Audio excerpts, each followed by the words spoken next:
伫嘉义县的水上乡，当地起一间太空馆，工程的预算是1亿4000多万，不过时间3年都还未正式验收咧。刷去议员发现讲，8月初的大水雨，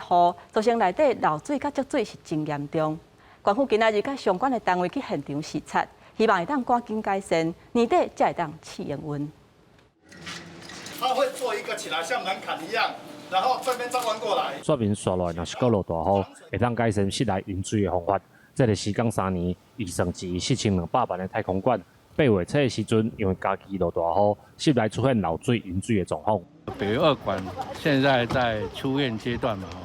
那也发现这个强降雨最主要是屋顶屋顶它这个水的瞬间的排放不足，所以造成会往室内来流。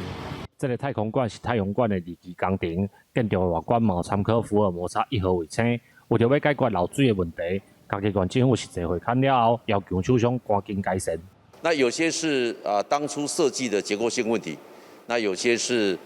整个透过这一次的豪大雨